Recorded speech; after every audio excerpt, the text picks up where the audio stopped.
views expressed on this program are those of the hosts, guests, and callers, and are not necessarily those of this station, its management, or other advertisers. You're listening to Transformation Talk Radio.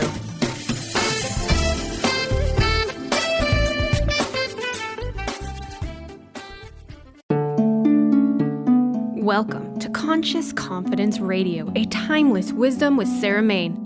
Follow host Sarah Main on her ongoing journey of conscious confidence and gain timeless wisdom to unleash unparalleled confidence.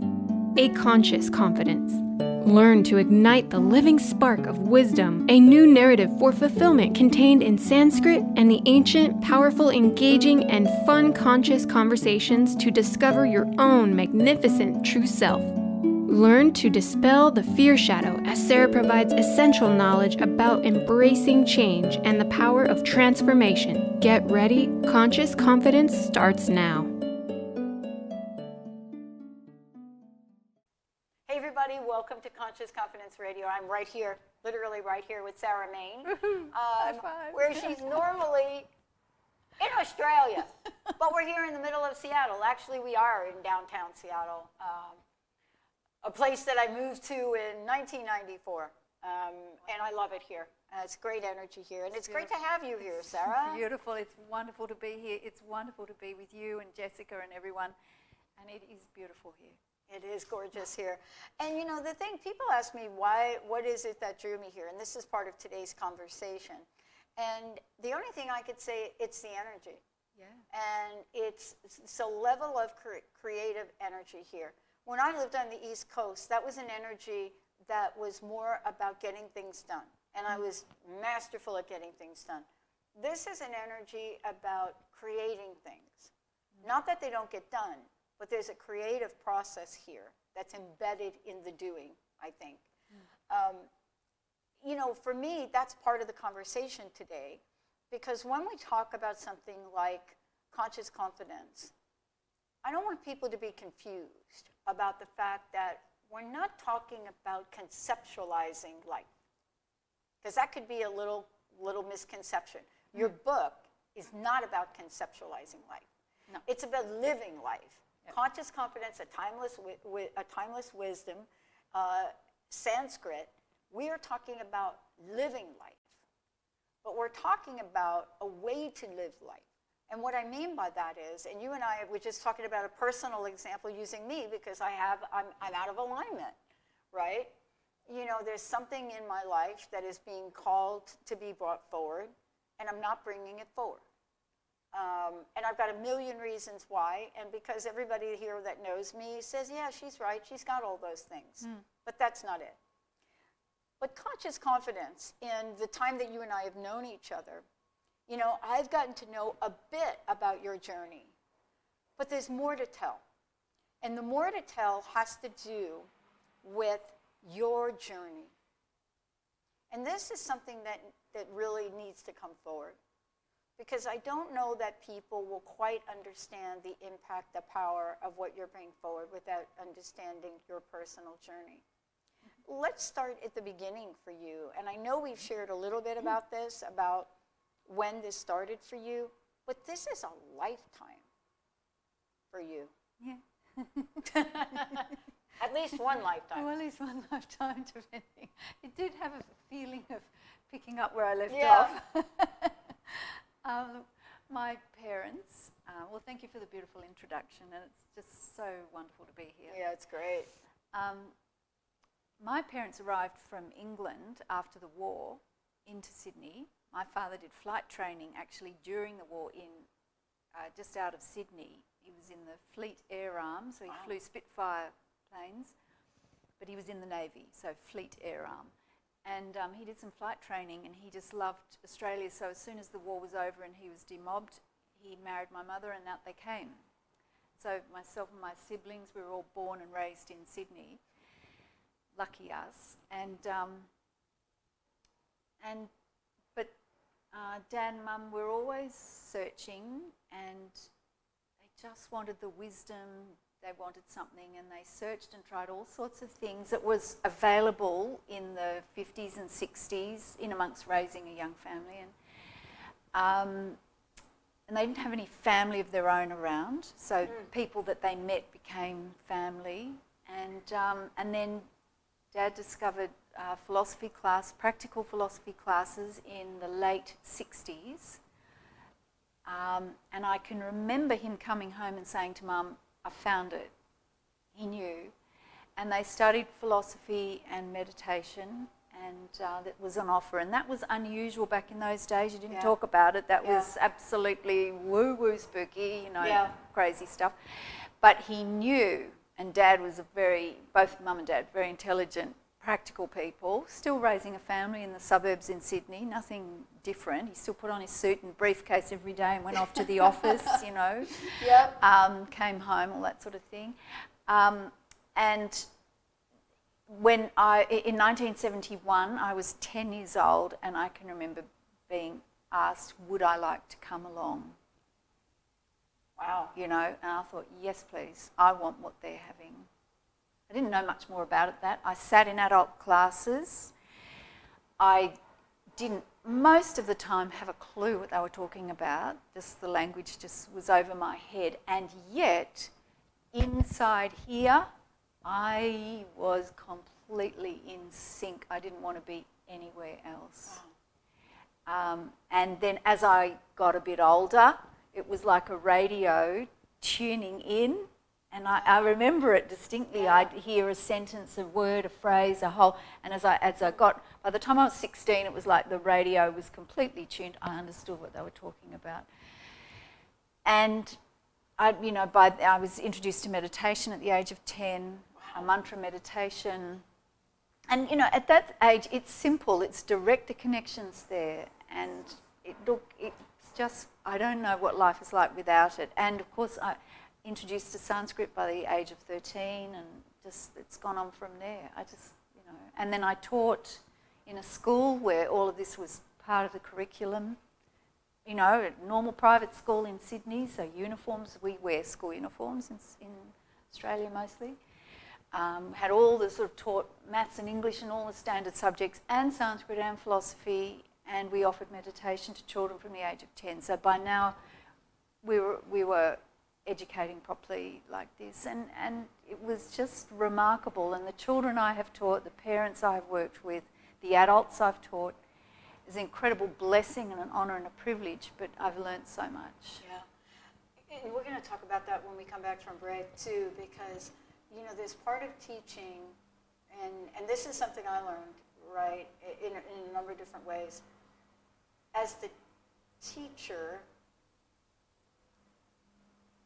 they say if you really want to learn something, teach it. Yeah. Right? Yes. And so I just thought, at first I thought what that meant was, you're going to do the research, you're going to study, but that's not what it was. No. If you're going to teach it, you're going to be faced with questions about what you teach, or you're going to be faced with explorations about what you teach that go far beyond anything you thought you were studying or knew about something. And, you know, when you step out to teach it, you too become transformed again, right? You know, as a student and as a teacher. But the teachings of this and your journey, right, you know, move us forward to a time where people question their own abilities today. You know, they doubt, you know, their level of self-worth. We're talking about rates of depression, which have to do with a sense of hopelessness. Yeah.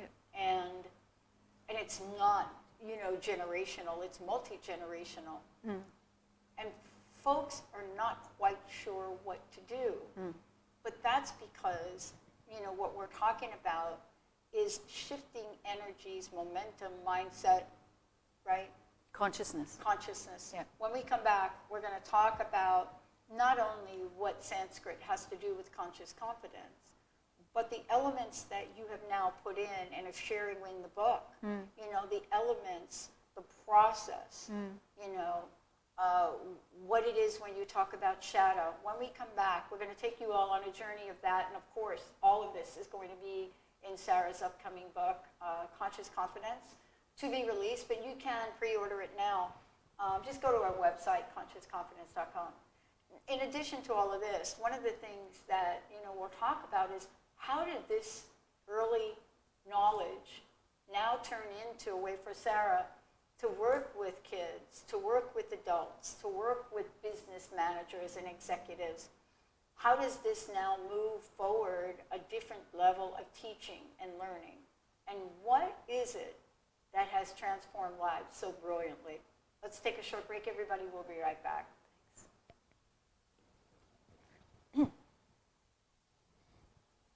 And I'm going to ask you about the top 3 pointers you'd give to a new teacher. Mm-hmm. Yeah. I was thinking about And then what changes have you seen? Because if I ask you about what changes, then that's a story. Yeah, okay. Because, as a coach, you have had to see people transform Oh, yeah. and change. Oh, yeah. Yeah. If you let that fly in. It's not really a fly. All right, ready? Do this. Hey everybody, welcome back. Conscious Confidence Radio. I get to really share this journey with Sarah Main, who is here with me today. She's also the author of Conscious Confidence, and as we have said before, lots of kudos to her new publisher, Inner Traditions. Thank you for doing that, and of course, thank you for you, Sarah, to bring this forward. The book is also, it has some of the things we're talking about, but it has much more. While educating us about the power of this, you also share some very powerful stories. One of the things that I wanted to ask you about is you must have learned things as a new teacher and bringing things forward. Yeah. But you also must have seen in front of you as a teacher lives change and transform. Absolutely. And I think that's the part that people are going to really be amazingly surprised about in the book. Yeah. When you share these stories, powerful stories, it's an example of what's possible. Unbelievable. Yeah, I mean, some of the stories are remarkable. This is a story that isn't in the book, but Okay. it struck me when you were introducing just then. There was a girl in my class. She was in year 4, so she's about, I don't know, 9 years old. And unhappily, her grandfather on her mother's side drops dead suddenly, has a heart attack and dies. And her mother naturally is devastated, but she notices her daughter, who's now at a school where she's being introduced. Under 10 years old, they didn't get formal meditation, but from day 1 at 5 years old, we had an exercise called a pause, which is in between each lesson, beginning and end. The children, we all just fell still for a moment of mindfulness, you would say these days, using the term mindfulness, which has occurred. Presence, and you let everything go, come into the present moment, and then attend to what's going to arise, and we offer a short prayer of what's to come. And then at the end of the lesson, fall still again and let whatever has occurred release. Right, so this is an exercise in simplifying in itself, which is part of the FUSE program, right? Let it come and then let it go. So the energies are not tumbling into each other all through the day. So this girl's got that advantage. She's having the Shakespeare, all sorts of elements, Sanskrit, the lot. So her beloved grandfather unexpectedly passes away. And this girl, the mother notices her daughter has a certain steadiness about her and a breadth. There's just something about her that is seeing this from another perspective. And it awakens the mother in amongst her grief of losing her father suddenly. She says, I want what she's getting. And the mother starts her own spiritual journey based on how she saw her 9-year-old daughter respond and live through that part of their life. And she's now meditates and teaches other people, and that started her spiritual journey. And that made a big impression because I was just doing what I did every day. It was my job, right? And you don't know the effect it's having. Right. Simple things like that are profound. There's another story in the book of another change. I have to think of all the different stories. There are so many, seriously. Well, there's one. In terms of attitude, the school principal was my husband, and the deputy, very dear friend at the time. He was the deputy at the time. He's still a dear friend. Yeah. Both brilliant men, and they made a conscious decision to have a positive attitude, and it was a conscious decision. And I hadn't quite got to the realisation I needed to make an absolute conscious decision, like I would choose an apple rather than an orange. I was going to choose a positive attitude rather than a negative one, right? I was not going to let my mind go down there. Anyway, they made this conscious decision. They didn't tell me at the time.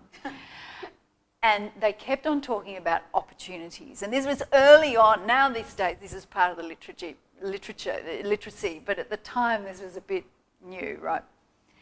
And they would talk about it. Anyway, there was one day where I was standing next to my husband, right, and he's the school principal. I'm a teacher. We're standing in the playground. It's recess, morning recess. The kids are all playing. And the deputy walks towards him with this smile on his face, hands in his suit pockets, because they both wore suits and ties, right? Yeah. Hands in his pockets. And he smiles and he goes, "Well, headmaster," because in Australia we had an English sort of element that we called headmaster. "Well, headmaster, we appear to have another opportunity." And they burst out laughing. And I got it, because there'd been some behavioural incident in the playground of a serious nature that required the principal's attention, right? And they just smiled and they said, "Terrific." They both looked at each other and said, "Great." And they walked off. Now you could say, "Oh no, something's happened, the kids have done this." No, they saw it as an opportunity, because dealing with behaviour was a learning opportunity. It was a learning for everyone, and particularly the people involved. And they took it at that, they always took that approach. And that made such an impression on me at the time, rather than labelling it as a problem and a disaster and then creating a story around creating it. a story. It's the story that gets us into a lot of trouble. And the opportunity, and then I watched them solve and resolve these issues, and everyone learnt. And generally speaking, it didn't happen again if the learning was right. And that is a real generosity of spirit. It's real intelligence. It's open-heartedness. You know, and sometimes kids had to have detentions, and yeah, there was consequences, but there was always learning and restitution in the whole process. And I learned so much from that. That's in the book. I have to tell you, this I think has worn off on us, because it's so funny, right, Jessica? Jessica's sitting over here. You can't see her on camera, but maybe we'll show you later. Because we now have a new level of awareness around this, right? It's Jessica, myself, and Linda, right? And even if it happens, so in any given day, there are at least 10 to 15 situations like that. And so what we're now mindful of, and I'm not sure exact words that we do, but I'm not sure who started it either, but there'll be an incident, and it could be a simple incident, like, oh gosh, the back-end photo uploading situation, we just need to have a programming glitch. And what we'll do with that in the past is we'll then create a story. Well, maybe what happened was, and we go off on it, and we start to do this with a number of things. So now what happens is, the minute one of us does that, the other person will say something like, "Okay, that's a story. That's just a story we don't need to tell." Yeah. So let's just stop creating the story around a thing, because it's not even a factual perspective. It's trying to find meaning out of something where there is no need to find the meaning out of it. Yeah, it's unnecessary. It's face value. It's a thing. And it's like a thing. That is one of the examples of simplifying. If you want conscious confidence, you need to be able to just let go of the things that are unnecessary, not essential, and go with the essential. One of my friends is the cousin of Russell Wilson. Uncle. Russell Wilson's one of Russell Wilson's uncle, and he was my boss when I worked in the phone company. And we were chit-chatting about this a little bit, and he said to me, he's just really a great, jolly guy too, brilliant man. And he he starts to laugh and he says, now look, Pat. Now look, Pat. Look at the Seahawks. Now look. You know, do you ever see any of the players that miss a catch or fumble the football?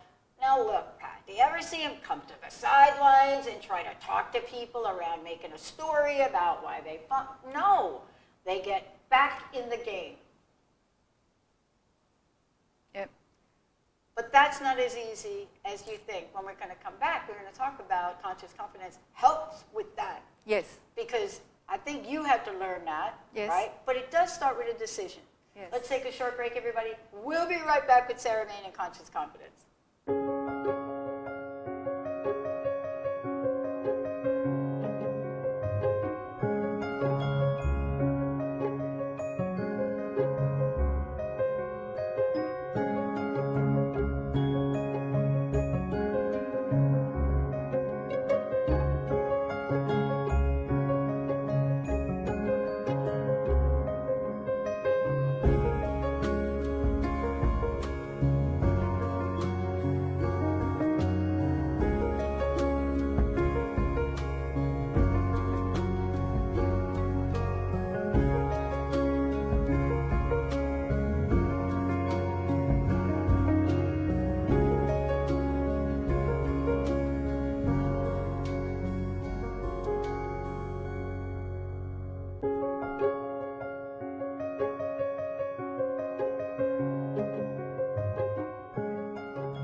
everybody. Welcome back. Welcome back to Conscious Confidence Radio. Sarah Main is the host of Conscious Confidence Radio. She's also the author of the book, Conscious Confidence, A Timeless Wisdom. And so here's what I want to say about this. Many of you could go to her website and you can listen to the many shows she's done. But the one thing in particular is this, especially now in the series we're doing. It's one thing to talk about conscious confidence. But we were talking during the break, and I'm not sure if we have any outtakes from it, but we were talking about how important it is to implement, these teachings in our lives. And we were laughing a little bit, in the last segment because, those of us that are on a journey, when you have a number of things in any given day that show up, we tend to want to create a story around them. And so now we have a little mantra after, I guess, we roll our eyes, to basically say, okay, that sounds like a story. But part of this is adapting and implementing in our everyday lives. And this is not something that you had to have gotten at age 13. No, I had to learn it. Yeah. And there are areas in your life where it comes more easily and there are areas that it doesn't. And it does change as you meet more experiences and opportunities in life. And patience was one of them. Oh. But I thought there must be real patience, genuine, true patience. That's a beautiful thing, and I'd see people that seem to be infinitely patient, whereas I was about something. And I thought, I've got to actually take myself in hand. And I was, tired and stressed. I was a busy teacher. I had a lot on, and a lot of administrative responsibilities in the school, and all sorts of things. And I was conducting choirs because choral program, a key part of the school's curriculum was an emphasis on singing, on Sanskrit and on Shakespeare. All sound-based things, notice, because it purifies the language and the sound. Singing, Sanskrit and Shakespeare. And the singing was really good quality music. Mozart, Handel, Haydn, beautiful things, Bach, beautiful things. And some contemporary composition as well, but it had to be beautiful. And the words had to be uplifting and fine. So I'm preparing for a concert, and I think we had some Handel in there and a bit of some Vivaldi and some beautiful folk songs as well, gorgeous. And I'm busy, it's exam time, I'm writing reports, and I've got these big rehearsals with 80 plus children in the choir, singing 3-part harmony, so there's detailed teaching. And I'm stressed, and I'm snapping, right? And so I'm basically unconscious. I'm asleep. I'm sleepwalking, okay? I'm not conscious making good choices. And I thought, I've got to do something to give myself a break.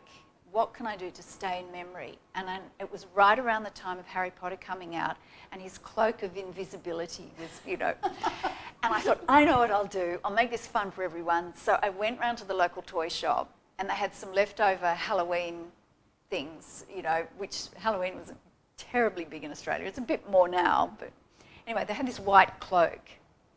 So I bought it on sale. It was a nice white cloak, actually. And I bought some fabric paint, colourful paint, and I wrote all over it stars: breathe, calm, peace, shanti, which means peace in Sanskrit, kshama, which means patience, which comes from the same root as shanti, so they're all related. I had all these, and I wrote it all over, and so I decorated it. And then I put it in a bag, and then the next rehearsal, I turn up with my music on the music stand, and I said, just wait, and I get this out, and the children are all waiting, and I put it on, and we pause, come to the present moment, dedicate, let everything go, and here we are ready, new energy for rehearsal. And I said, children, I just turned it around, and they could read all the Sanskrit, of course, and the English, and they all laughed. And I said, children, I'm practicing. This is my new practice. I really, really want to practice patience and not snapping and all of that. I said, I need your help. to stay in memory. All I need is your presence and patience with me and understanding I'm working on this. That's beautiful. And the cloak is to help me stay in memory. If I'm wearing it, I'll feel it and I'll know it. Anyway, it was magic because I stayed awake. Well, that's all I needed, was to stay awake and present and conscious. And when I felt something rise, I would fall still, let it go, and then respond. Completely different energy. Calmly, quietly, speak to the child that the behaviour was disruptive. All fine. And the children were fantastic because they loved it. And I did this leading right up to the performance, big end of year concert we did every year. And I did this for some months. And then one day I just forgot to pick up the bag with the cloak. But I didn't need it anymore because it was within me. And I never went back to that cross, harried, snappy person. When I was in front of the children teaching, it went in through all my teaching, went into other areas. But I needed to consciously do something like that. You know, and that's where you have to learn, and it is, you can learn, you can practice, and it does transform. And if you do it, it transforms. And that's what my book's full of practices. You don't have to buy cloaks and write things on them, but you know, I like that one though. Yes, there's plenty of practices. Halloween's my favorite holiday. So all the chapters have practices in them so that you can actually experience the knowledge. This is not some distant, obscure, theoretical thing. This is practical. It's real. It's transformative. I'm so glad you shared that story, because I think sometimes when we talk about things like Sanskrit and the people that bring these messages forward, we almost put sort of this cycle, this like halo glow around folks without realizing that the reason we bring the things forward that we bring forward is because it's our own life journey. Yeah. To really move towards a place where we can fully be that in life. Yeah. You know, I mean, you know, I think about this in a lot of different ways, and this idea of restraint from emotion, yeah, and reacting to others. Yeah. I think that chapter alone in your book should be pasted all over social media. Because we now live in a world, Sarah, where if you have a moment like that and you hit that button, you can't get it back. No. You can't get it back in the world. And you know, there are ways to apologize for it or talk about it. But the real blessing is in learning how to do what you just did. But you know what I loved about that story, even more than the actual, it's your approach with the children and your vulnerability. Well, your vulnerability. Plato says about education, he said a teacher, rather than admonish children, should live up to their own admonishments. Yep. And that was what directed my actions. Yep. And also the Upanishads say the ends are the means and the means are the ends. So if you want to be patient, if you want patience, you need to practice patience. Yep. The way to patience is patience. You know, and that sounds obvious, but you need to hear that. And that means, okay, how am I going to start practicing patience was my question. And that's what came to mind, was this cloak of patience. I called it the mantle of patience. Children, just let me put my mantle of patience on. No, and they'd laugh, but they knew I was practicing. And when my husband and I took up ballroom dancing, which we did about 12 years ago, look, I was studying and practicing, but taking up something where I was actually learning. My husband and I were now engaged in the learning process, again, in a whole new area that we had no I certainly had no experience of. And it made me a better teacher of math, of English, of anything, because I understood from the inside, again, what the children were going through when they were learning something. So I was and I said to children, now that I'm learning dancing, I said, I get it when you're finding something's really hard, because I'm finding things are hard sometimes in dance lessons. And I was having to go back and access how I got through those difficult things and perseverance in class, in dance class. then I could help the children. And so you've always got to be learning and working on yourself if you're going to help people, and certainly with children, you live by your own admonishments. Can I tell you a story? Yes, please. This is a traditional story. It's so lovely and I love it, and I've told the children for years. It's a traditional story. There was a single mother, I think her husband had died, and she had a young boy and he ate sweets, too many sweets, and she knew it wasn't healthy for him. So she took him to the local wise man of the village, and she said, tell him, he'll listen to you, tell him not to eat sweets because he's not listening to me and I keep trying to get him to stop eating sweets. And he said, okay, come back in 2 weeks. So she goes away, she has to travel and all of that. And she comes back in 2 weeks, and the kid's still eating sweets. And he says, stop eating sweets. And she said, why didn't you say that 2 weeks ago? Why do we have to travel? You know, I schlepped this child.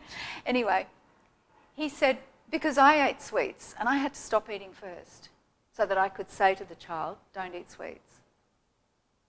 That's the story. Simple, but boy, does that story pack a punch. And not only does it pack a punch, but it really is at the core of some systemic behavior too.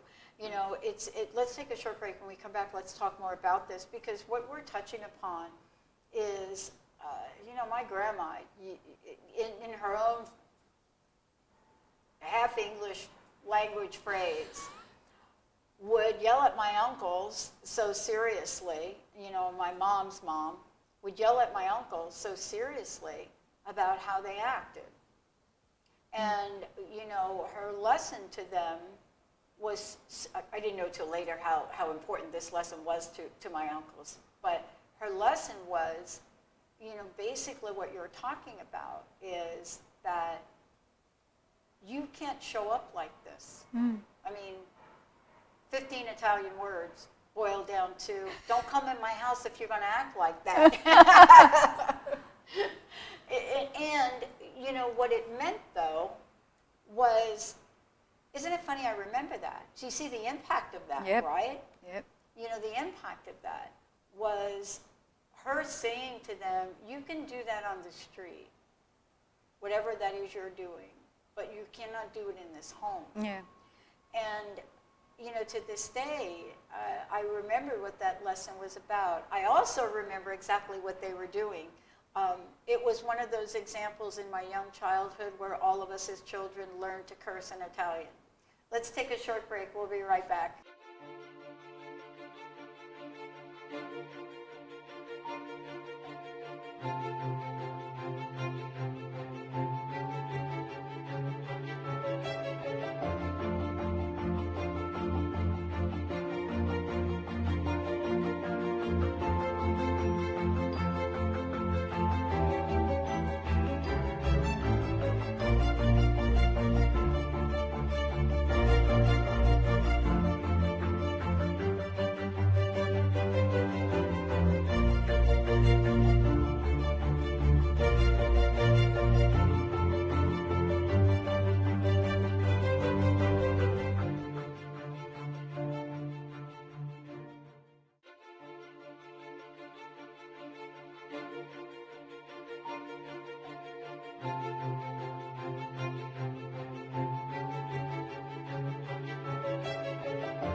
everybody, welcome back. Welcome back to Conscious Confidence Radio with Sarah Main and with me. I'm Dr. Pat. You know, Sarah, I know that folks are going to be able to get a copy of the book. Here's what I'm struck by, because we were talking a little bit about how I feel out of alignment with what I do in the world, and a part of what I know and is shared with me in my meditations that I need to be doing more of. And that is getting back out speaking my own personal platform. I enjoy so much helping all you do that. For sure, it's like my first love, right? People think doing the radio show is my first love. It's actually not. But many folks don't know I do that work with you. Yeah. It's like a little secret. Yeah. But I love that work because I get to watch things be born. Mm. But I must ask you this, because we don't talk about this enough. I think there's a strength and a body of courage that you had to exert to come forward and take this out in the world and do the book. I mean, maybe I'm projecting about my own scenario, but I don't think I am, because we've taken this journey together. And you had never done a radio show before, and I think that is a courageous act in itself. People don't know that every time I get on air, 15 years later, I still have butterflies. They don't know that. I would like for you to talk about conscious confidence courage for a moment, if you could, because I don't think we've ever talked about it, but I'm really struck by it now, because here you are in the United States, you're in Canada, you're going to LA, and to really physically take this photo is different than being back home and talking about it. Tell me about the courageous part of this journey and how it shows up in others that you teach. Yeah, well, it is saying yes. Just saying yes changes the energy, opens up the opportunities. If you say no, there's a blockage, there's a resistance. No, yes. Okay, say yes.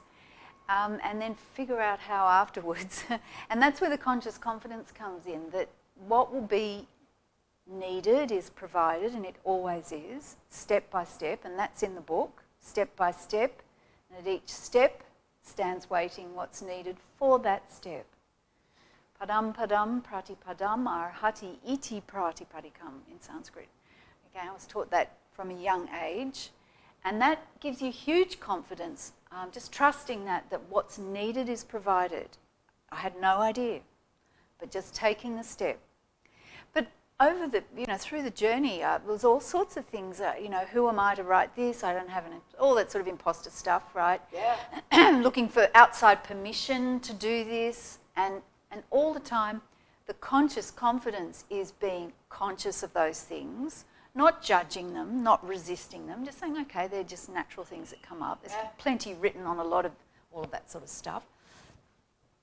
But I just took it from the approach that I know, and that was coming back to stillness each time, falling still in the present moment, remembering who I am in truth, and that's what the wisdom traditions tell you. I trust that above anything else, that you are universal. You are a universal being, universal consciousness. And then this has come forward. This is an opportunity. Say yes. And it's an act of service. And then let whatever else rises, gets in the way, let it go. And learning to surrender that. And then just keep proceeding step by step. And that, excuse me, it does, pardon me, take courage, takes persistence, takes understanding, compassion. All those qualities are brought in. And if one's not necessarily a strength, then you jolly well get a bit stronger at it as you go along.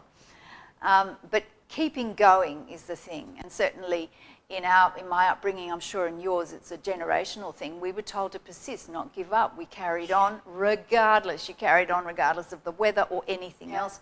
You just carried on. And there's great value and virtue in that, because there'd be plenty of times where I could have thought, look, this is just... My stepmom taught me that, and I've shared that story too hard. times. My stepmom. Yeah, but you need it, that is something you need to learn if you are to fulfil and offer what you have to offer to people, And I didn't know. I'm still learning what there is to offer. And I am too. And I say that and people really look at me like, no. But I am. And, you know, what happens with that is, you know, it is 3 o'clock in the morning, wake up and hold back from texting Jessica at 3. I get away with Linda because it's 6, but holding back from saying, oh my gosh, I got a great idea, right? That would put her into a nightmare stage because that happens. But there's something that you have to believe in. You know, it's interesting. John Holland is a friend of mine, and he is a psychic, and he is known for his abilities. If you've ever seen him live, you are astonished at what he sees. And he was on my show many years ago, and he says, I got to tell you, Australia's coming up for you.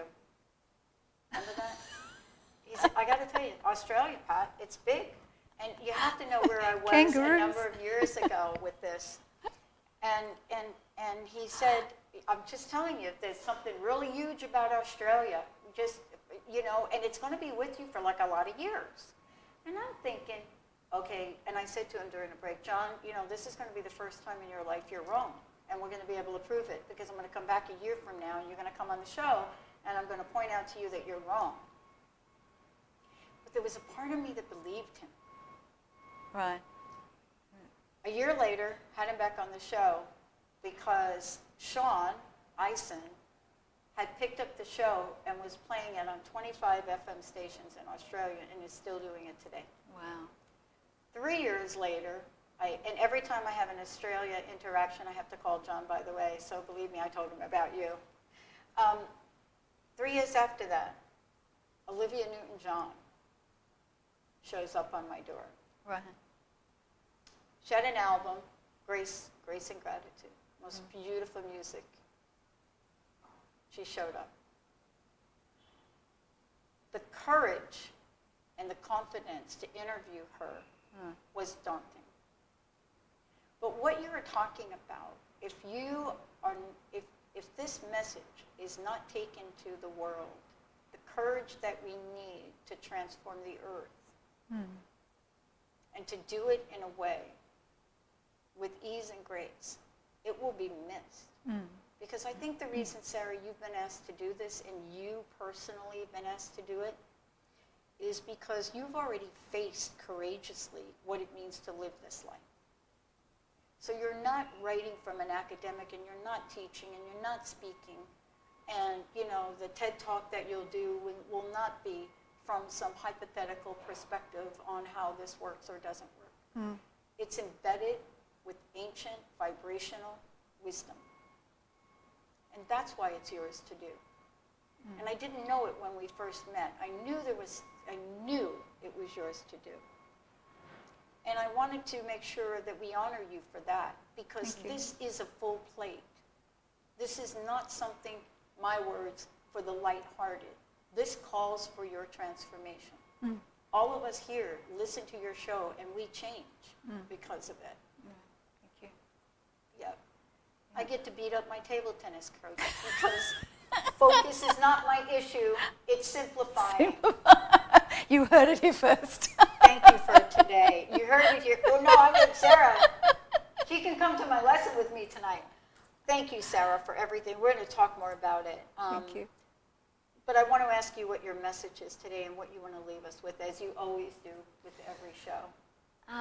Well, in Sanskrit, I'm going to chant to you the peace prayer. It's from the Yajurveda, which is, you know, ancient, timeless. I prefer timeless to ancient because this wisdom is always present. It's a stream of consciousness that provides humanity with this connection to consciousness and wisdom at all times. And the Yajurveda has a beautiful prayer. For the want of a better name, it's called the Peace Prayer, but it doesn't really have a title. And it is wishing or blessing peace on all aspects of life and of the world and of ourselves. It's a 360-degree blessing of peace. It's very beautiful. So this is the peace prayer from the Yajurveda. In heaven peace, peace in the space between. On earth peace, on the waters peace. In plants peace, in trees peace. Peace in all powers, in spirit peace. Peace in everything, peace, alone peace. Om, peace, peace, peace.